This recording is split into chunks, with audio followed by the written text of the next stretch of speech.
seras-tu trouvé fidèle. Alléluia. Un point que Morgane a dit qui m'a réellement béni, c'est le fait que Dieu cherche réellement des personnes fidèles. Dieu cherche réellement des personnes qui ont son cœur et qui réellement seront prêts à lui faire confiance, seront prêts à pleinement tout lui donner. Et elle a donné un exemple, elle a parlé du peuple d'Israël, qui a pu être trouvé infidèle, et ça a vraiment attristé le cœur de Dieu. Et elle disait réellement que aujourd'hui, ce que Dieu recherche, c'est vraiment que des personnes puissent être trouvées fidèles, des personnes puissent vraiment lui faire pleinement confiance et pleinement avoir foi en lui, tout simplement. Alléluia. Maintenant, moi, j'aimerais axer sur un point. Donc, on a vu que le Seigneur désire que le peuple d'Israël puisse être fidèle. Et on peut se demander, pourquoi est-ce que le Seigneur veut que ce peuple-là puisse être fidèle? Le Seigneur désire que ce peuple puisse être fidèle parce que le Seigneur avait tout simplement un plan pour ce peuple. Dis avec moi, un plan. Dieu avait un plan pour le peuple d'Israël. Le Seigneur, dans sa bonté, a voulu en fait que ce peuple puisse vraiment être distingué, vous voyez. En fait, ce qui attriste Dieu, c'est, certes, c'est vrai qu'ils sont trouvés infidèles, mais en réalité, ils sont trouvés infidèles pas au désavantage de Dieu, certes, mais aussi au désavantage du peuple, tout simplement. Parce que le Seigneur a un plan. Vous savez, le désir de Dieu, c'est que réellement, que nos vies, vous voyez, puissent être vraiment distinguées, que nos vies puissent réellement porter du fruit. Et le problème, c'est quoi? C'est que lorsqu'on est trouvé devant Dieu infidèle, c'est que Dieu ne peut pas faire l'œuvre qu'il veut faire en nous, parce que, comme Morgane l'a dit, on ne demeure pas là où il peut en fait nous façonner, vous voyez. Le problème, c'est pas que Dieu ne veut pas, c'est que Dieu ne peut pas. Lorsque tu ne demeures pas où Dieu veut que tu puisses demeurer pour porter le fruit qu'il veut que tu puisses porter, Dieu ne peut pas te prendre et t'emmener si tu n'es pas là où, tout simplement, il veut que tu puisses être, n'est-ce pas? Donc, on part du postulat du fait que Dieu a un plan, pour chacun d'entre nous. De la même manière que Dieu avait un plan pour le peuple d'Israël, que ce peuple puisse être distingué, que ce peuple puisse être vraiment élevé, Dieu a aussi un plan pour ta vie. Et ça, c'est vraiment un des bénéfices, de le fait de pouvoir être fidèle à Dieu.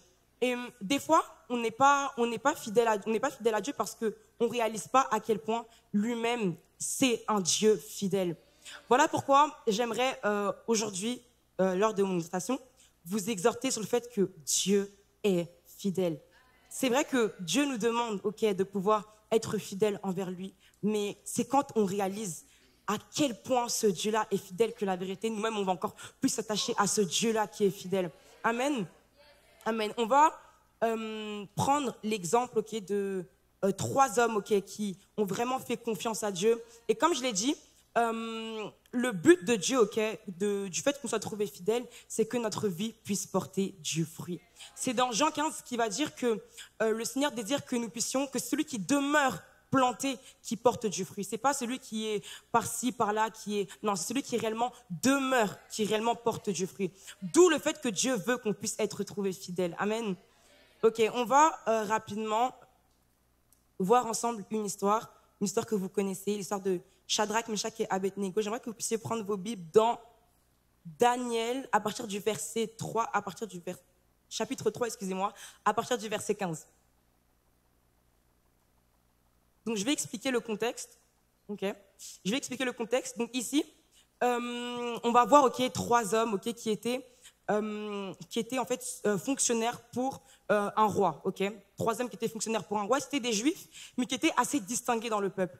Et ces juifs-là servaient aux côtés du roi. Mais un jour, dis-moi un jour, le roi va voter une loi qui va faire en sorte que tout le peuple en fait devait comme adorer une statue d'or. Et donc, faire en sorte que les Juifs puissent se compromettre et puissent tomber comme dans l'idolâtrie. Vous voyez? Et lorsque cette loi a été votée, vous comprenez que ces 3 Juifs étaient vraiment fidèles et justes à Dieu et ne voulaient pas en fait se compromettre et ne voulaient vraiment pas être trouvés infidèles devant Dieu. Vous voyez? Donc de là, on va lire. Daniel 3,15. Maintenant, tenez-vous prêts et au moment où vous entendrez le son de la trompette, du chalumeau, de la guitare, de la sambuc, du psalterion, de la cornemuse et de toutes sortes d'instruments, vous vous prosternerez et vous adorez la statue que j'ai faite. Si vous ne l'adorez pas, vous serez jeté à l'instant même au milieu d'une fournaise ardente. Et quel est le Dieu qui vous délivrera de ma main? Est-ce qu'on peut répéter quel est le Dieu qui vous délivrera de ma main? Maintenant, est-ce qu'on peut mettre le verset suivant, s'il vous plaît? Moi, c'est leur réponse que je vais beaucoup, beaucoup aimer. OK. Regardez ce qu'ils vont répondre. Ils vont dire, donc Shadrach, Meshach, donc c'est les trois personnes qui servaient auprès du roi, les trois fonctionnaires, répliquèrent au roi, Nebuchadnezzar, nous n'avons pas besoin de te répondre là-dessus. Donc ici, OK, on va voir que ces trois fonctionnaires qui sont ici en situation de crise, ça veut dire que là, ils sont entre la vie et la mort. On leur dit que là, si vous ne vous prosternez pas devant la statue d'or, là, c'est chaud pour vous. Il y a une fournaise qui chauffait 7 fois là qui vous attend. Et si vous ne vous prosternez pas, c'est là-bas que vous allez finir. Mais regardez l'audace. Regardez l'audace. Regardez l'audace. Nous n'avons pas besoin de te répondre là-dessus. Est-ce qu'on peut mettre la suite, s'il vous plaît? Voici notre Dieu que nous servons peut nous délivrer de la fournaise ardente et il nous délivrera de ta main, ô roi. Dites avec moi l'assurance. En fait, ce que j'aime ici, c'est quoi? C'est que, au-delà de dire, OK, il a dit, nous servons peut nous délivrer. J'aime ici qu'il puisse dire peut, parce que peut, ça veut dire qu'il a la possibilité de, mais il va continuer en disant, et il nous délivrera de ta main, ô roi. Ici, on va voir ensemble, OK, lors de cette histoire, OK, 3 aspects, OK, de personnes qui ont foi en la fidélité de Dieu pour accomplir des exploits. Et le point numéro 1 que j'aimerais vous dire, c'est que ce sont uniquement ceux qui connaissent Dieu qui peuvent le révéler. OK, ici, ce que j'aime ici, c'est quoi? C'est que, en fait, les gars, ils ont une telle assurance. Quand tu as une telle assurance comme ça, c'est que tu sais, tu connais la personne qui t'assure, vous voyez. Regardez, je vais prendre un exemple qu'un jour, le révérend Francis Michel Badinga avait donné. Il disait que la foi, c'est être sûr, n'est-ce pas? Et il avait donné un jour un exemple. Moi, c'était une image, ça m'avait beaucoup parlé. Il donnait l'exemple, en fait, d'une personne qui, comme se laissait tomber, si vous vous rappelez, OK? Qui s'était comme tombé. Et moi, je me dis, en vrai, la personne qui est derrière moi, si je la connais pas là, moi, personnellement, moi, je sais pas vous, mais moi, personnellement, bizarre. Moi, je me laisse pas tomber derrière n'importe qui, vous voyez. Par contre, si je connais la personne qui est derrière moi, je la fréquente régulièrement, je sais comment elle se comporte, je sais ce qu'elle peut faire, ce qu'elle ne peut pas faire, je pourrais avoir confiance en cette personne-là, vous voyez. Maintenant, regardez leur réponse. Ils vont dire que ce Dieu-là peut nous délivrer de la fournaise ardente et il nous délivrera de ta main, ô roi. On voit ici des personnes qui réellement connaissaient Dieu intimement, qui connaissaient le caractère plus particulièrement de la fidélité de Dieu. Et lorsque je lis ma Bible, je vois que à chaque fois qu'un exploit s'est fait, on voit que ce sont des personnes qui ont eu foi en la fidélité de Dieu. À chaque fois, on peut regarder différentes histoires, on voit que ce sont des personnes qui ont eu foi, qui ont cru que Dieu était assez fidèle pour ne pas les abandonner. Et une définition de la fidélité, de la loyauté, c'est tenir ses engagements. Vous voyez? Ici, on voit des personnes qui savaient tellement que Dieu, en fait, ne peut pas les abandonner, qu'ils étaient prêts, en fait, à défier, en fait, tout simplement le roi et défier même la fournaise ardente. OK. On va continuer.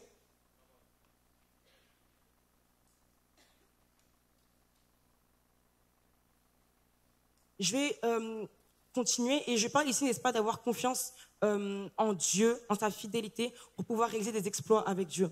Et moi, j'aime même beaucoup notre leader, n'est-ce pas, le PE Rémi. Moi, j'aime beaucoup parce que le PE nous donne à chaque fois des exemples à chaque fois qu'il prie pour les malades, il nous dit que souvent, regardez, en fait, je vais prendre concrètement, ok, ici on est tous jeunes, ok, on est tous jeunes et ce que Dieu désire, comme je dis, c'est que Dieu puisse se manifester au travers de nous pour accomplir des exploits. Mais le problème, c'est quoi? C'est que Dieu ne pourra jamais accomplir des exploits si on n'a pas confiance au Dieu qui peut justement réaliser cet exploit. Vous voyez? Et ce que j'aime avec le Pérémie, c'est que à chaque fois qu'il y a une possibilité de pouvoir démontrer Dieu, il démontre en fait sa foi en la fidélité que Dieu peut avoir dans cette situation. En fait, combien de fois ici, ok, on est jeunes, on va à l'école, on va au travail. Combien de fois on a eu l'occasion de pouvoir, je sais pas, prier pour un malade, prier pour quelqu'un qui avait une béquille, prier pour quelqu'un peut-être qui avait même qui était malvoyant, etc. Mais on n'a pas eu foi au fait que Dieu était fidèle pour pouvoir le guérir. Le problème, c'est quoi? C'est que lorsqu'on passe à côté de ces opportunités-là, on passe à côté du fait que, en fait, Dieu peut se manifester et Dieu peut démontrer qui il est, vous voyez. Et c'est ça qui est vraiment dommage quand on n'a pas foi en sa fidélité, c'est que à chaque fois, on manque l'occasion de pouvoir démontrer le Dieu qui est capable de pouvoir changer les situations. Voilà pourquoi j'aime cette histoire. Et quand on est jeune, ok, j'ai parlé ici de la foi et de la confiance. Le problème, c'est quoi? C'est qu'on va vouloir se reposer en fait sur nos capacités, se reposer sur ce que nous on sait faire, se reposer sur ce que nous on a déjà fait dans le passé ou tant, alors que tout ce qui est relié de près ou de loin aux exploits a un attrait premièrement à Dieu.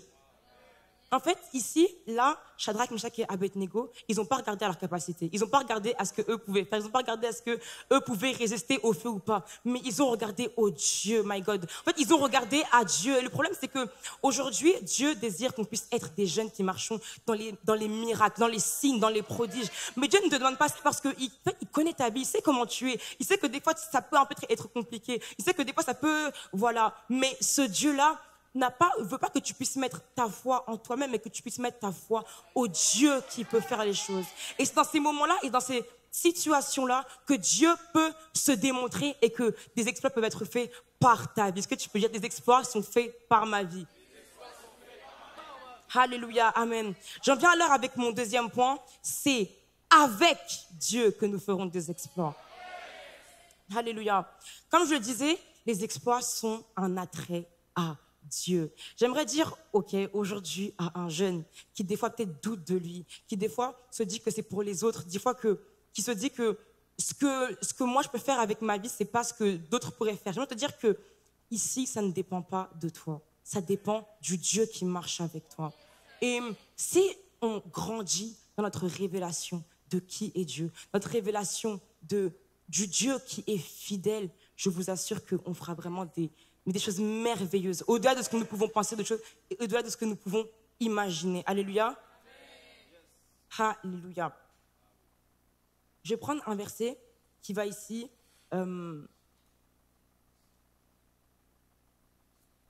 Qui est définir en fait la personnalité de Dieu, que j'aime beaucoup. Dans Timothée 2,13,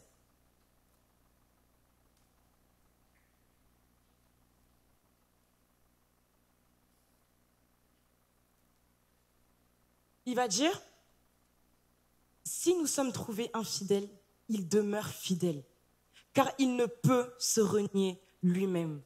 En fait, moi, ce que j'aime bien ici, c'est que, au-delà de pouvoir démontrer sa fidélité, Dieu est fidèle. En fait, c'est un attrait de sa personne, c'est un attrait de qui il est directement. Autrement dit, en fait, c'est sa personne. Il ne peut pas se renier lui-même. Même lorsque nous sommes infidèles. Tout à l'heure, Morgan a parlé du fait que le peuple d'Israël a été trouvé infidèle devant Dieu. Mais Dieu dit que même lorsque même nous sommes trouvés infidèles, lui, sa caractéristique, sa personne, qui il est, il ne peut se renier lui-même. Dieu est fidèle. Et ce qu'il dit de sa bouche, il peut réellement l'accomplir. J'aimerais vraiment réveiller la foi de quelqu'un au fait que ce que Dieu a dit par rapport à ta vie, ce que Dieu a dit par rapport à ta famille, ce que Dieu a dit par rapport à tes finances, par rapport à un aspect de ta vie, Dieu est capable de pouvoir aller jusqu'au bout. Dieu est fidèle et il ne peut se renier lui-même. Alléluia. Alléluia. Et on va revenir dans Daniel 3 à partir du verset 24, verset 25. On va revenir dans l'histoire de Shadrach, Meshach et Abednego. Ok. Alors le roi Nebuchadnezzar fut effrayé. Donc là, je recontextualise, excusez-moi. Il va du coup envoyer Shadrach, Meshach et Abednego dans la fournaise ardente. Ok. Donc là, on voit des personnes qui sont remplies de foi et qui ont confiance en leur Dieu et qui savent que Dieu peut réellement les délivrer. Et ensuite, il va se passer quelque chose d'étrange. Dis avec moi quelque chose d'étrange. Ok, alors le roi Nebuchadnezzar fut effrayé. Il se leva précipitamment. Il prit la parole et dit à ses conseillers, « N'avons-nous pas jeté au milieu du feu 3 hommes liés ?» Ils répondirent, « Ô roi, certainement ô roi. » La suite, s'il vous plaît. Il reprit et dit, « Eh bien, je vois 4 hommes sans lien qui marchent au milieu du feu et qui n'ont point de mal. Et la figure du 4e ressemble à celui d'un fils des dieux. » Ici, purée, moi ce que j'aime ici, c'est quoi? C'est que, my God, en fait là, on va voir que on va nous parler de 3 hommes avec des liens. Mais lorsqu'on nous cite, lorsqu'on nous mentionne la personne du 4e homme, on nous dit qu'ils sont maintenant sans lien. Alléluia. Ici, on va voir que, et c'est ça que j'aimerais que vous puissiez réaliser, c'est que ici, ce prodige, ce miracle n'a pas été possible à cause des 3 hommes, mais à cause du 4e homme ici. Vous voyez, ici, on nous parle d'abord de 3 hommes avec des liens, n'est-ce pas? Mais lorsqu'on nous mentionne le 4e homme, c'est là qu'on nous parle qu'il y a réellement sans lien. Et c'est vraiment ça que j'aimerais dire à quelqu'un, c'est que tu dois, en fait, si tu prends la décision de réellement mettre ta foi en Dieu, de réaliser qu'il est réellement fidèle, en fait, ce type d'exploit-là, c'est vraiment ce qu'on vivra, ce sera vraiment notre quotidien. Et moi, je déclare au nom de Jésus-Christ que c'est réellement mon quotidien. Et je crois que c'est réellement ton quotidien au nom puissant de Jésus-Christ. Parce que c'est réellement ce que Dieu désire, qu'on puisse vraiment... En fait, Dieu veut réellement marquer la différence entre nous, son peuple, et les autres. Mais le problème, c'est quoi? C'est que quand on ne lui fait pas assez confiance, comment Dieu peut se manifester? Comment Dieu peut démontrer sa puissance? Comment Dieu peut réellement, en fait, montrer qu'il est réellement un Dieu d'exploit? Maintenant, regardez ce que produit le fait qu'on puisse marcher dans les exploits. On peut prendre la suite. Ensuite, Nebuchadnezzar s'approcha de l'entrée de la fournaise ardente et prenant la parole, il dit, « Shadrach, Meshach, Abednego, serviteurs du Dieu suprême, sortez et venez. » Et Abednego sortirent du milieu du feu. Les satrapes, les intendants, les gouverneurs et les conseillers du roi s'assemblèrent. Ils virent que le feu n'avait eu aucun pouvoir sur le corps de ces hommes, que les cheveux de leur tête n'avaient pas été brûlés, que leur caleçon n'était point endommagé et que l'odeur du feu ne les avait pas atteints.